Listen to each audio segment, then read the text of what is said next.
For decades the world watched Dolly Parton light up every stage she touched, her smile bright enough to hide almost anything. Fans saw the rhinestones, the jokes, the endless energy, and the voice that turned pain into anthems. What almost no one saw was the quiet cost of that light. Behind the public legend lived a woman who spent years placing everyone else's needs ahead of her own, and the person who finally decided the full story deserved to be told was her own sister.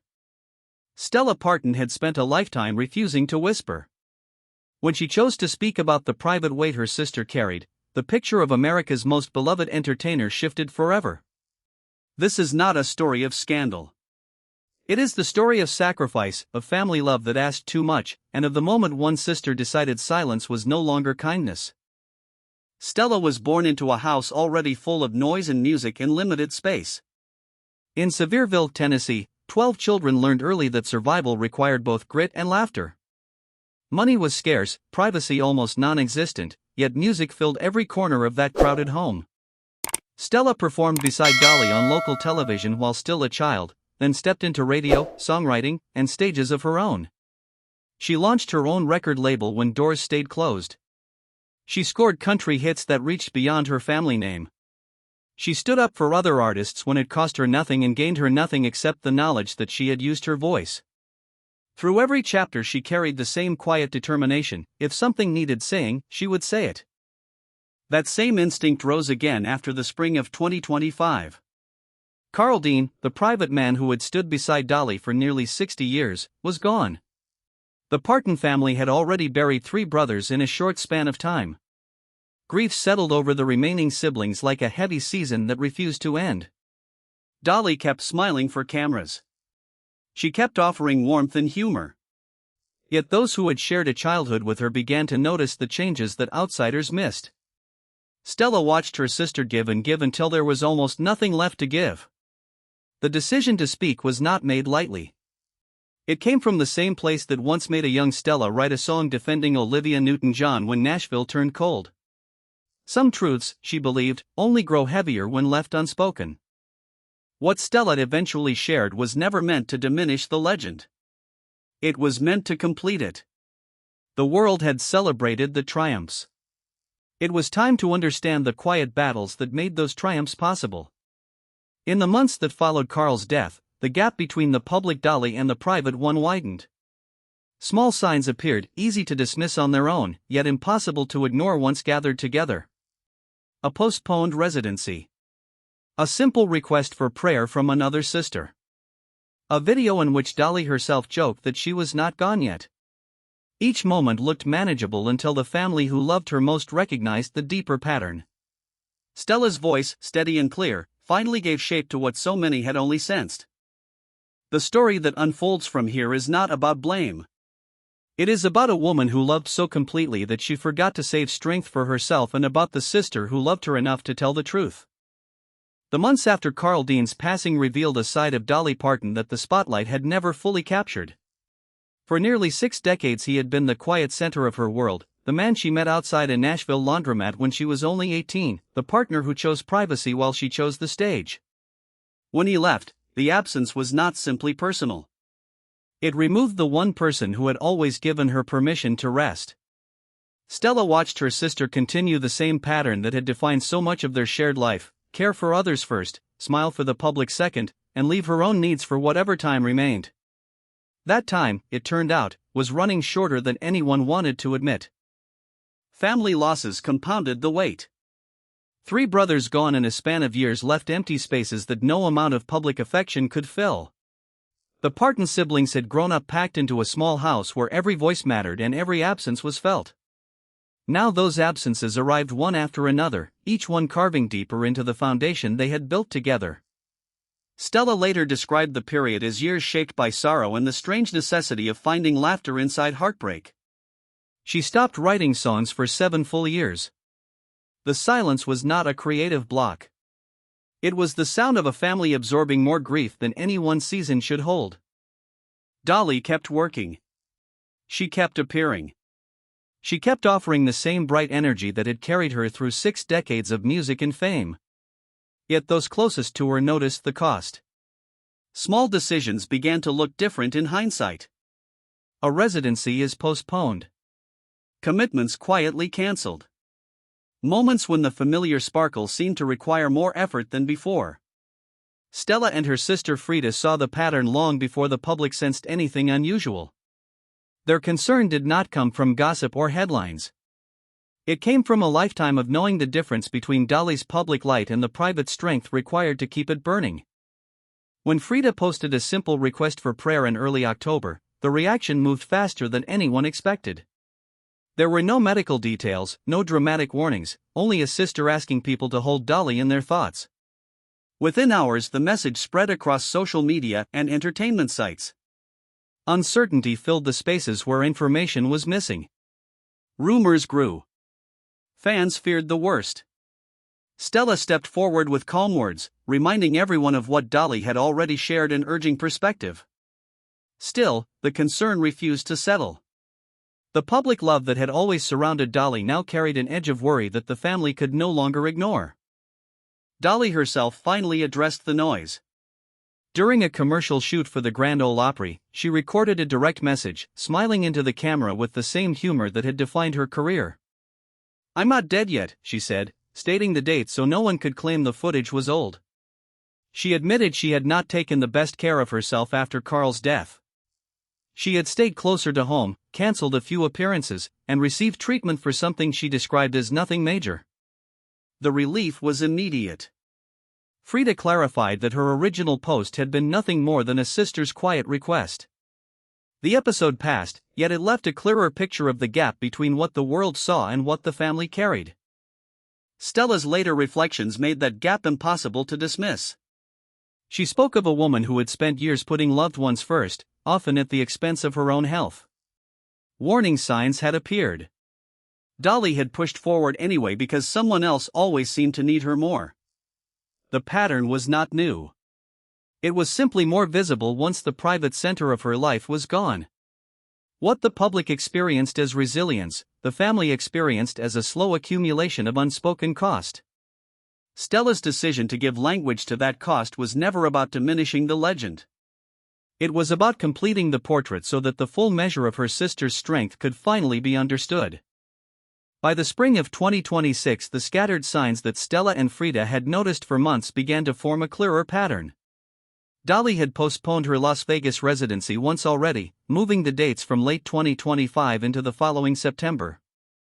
In a heartfelt video, she explained that ongoing trouble with kidney stones, along with challenges to her immune and digestive systems, had forced her to step back while doctors worked to restore her strength.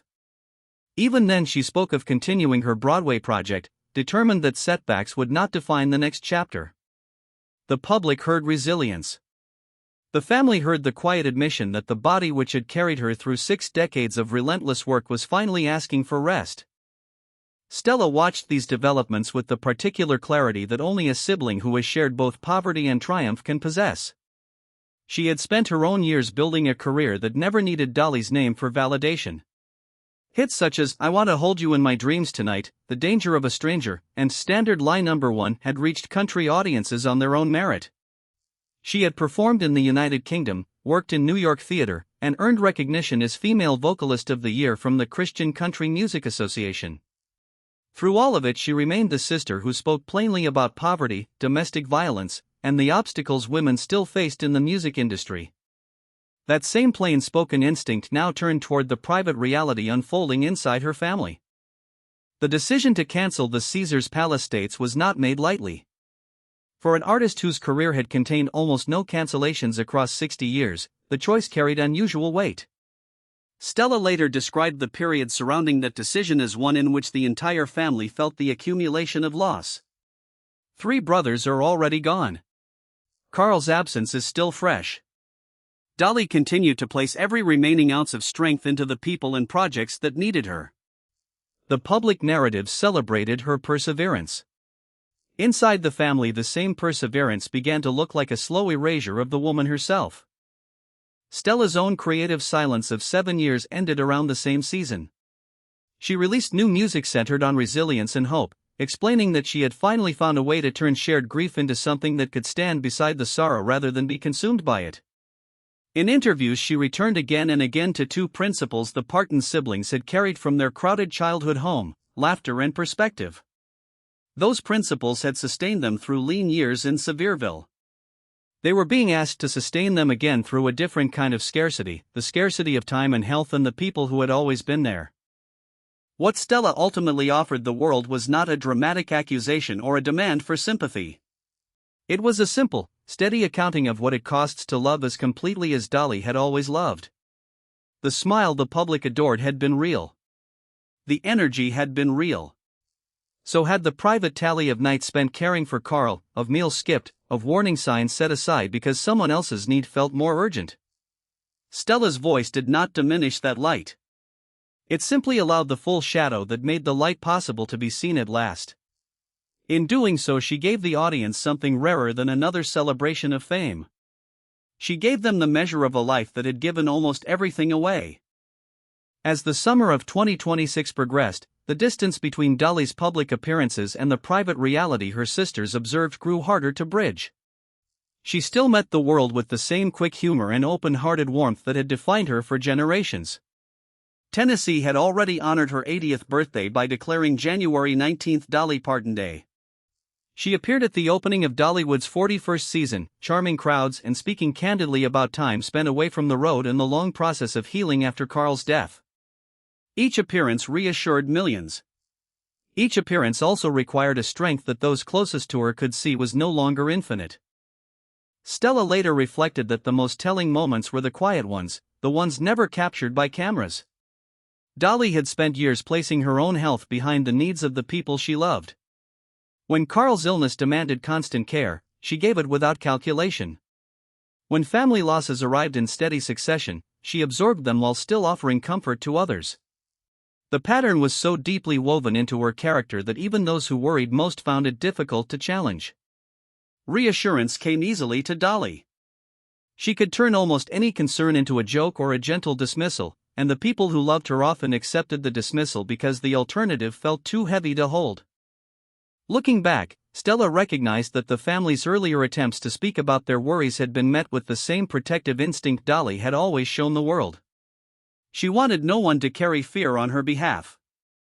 She wanted the focus to remain on the music, the parks, the imagination library, and the next project that might lift someone else's day. That instinct had built an extraordinary life. It had also left little room for the woman at the center of it to admit how much the cumulative weight had begun to cost. Stella's decision to give language to that cost did not come from a desire to correct the public record. It came from the belief that a life of such generosity deserved to be understood in its full dimension. The final public update arrived in August. Dolly spoke of difficult health challenges and acknowledged that she had neglected her own well-being while caring for Carl. She still expressed hope. She still spoke of healing and of work that remained. Those words became a source of comfort for countless fans who believed there was still time. For Stella and the rest of the family, the same words carried the quiet recognition that the woman they had always known was measuring her remaining strength with greater care than she allowed the world to see. What Stella ultimately revealed was never a single dramatic secret.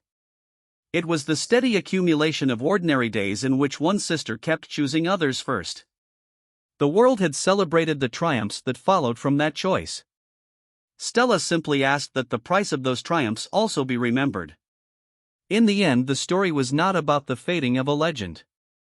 It was about the depth of a love that had been willing to spend itself completely, and about the sister who loved her enough to make certain that completeness was finally seen.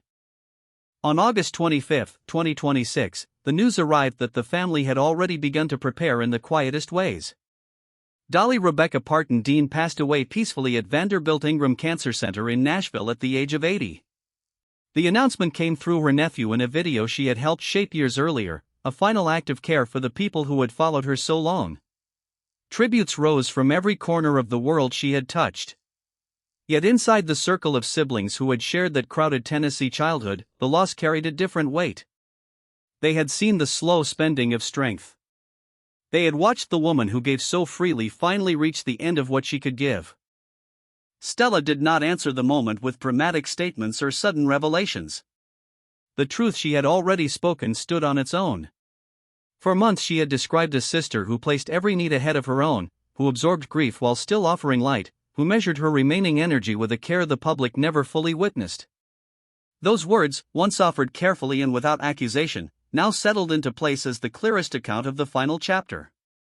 What the world experienced as sudden sorrow, the family had already begun to carry as a long, quiet knowing. In the days that followed, attention returned to the earlier moments that had once seemed small. The postponed residency. The simple prayer request.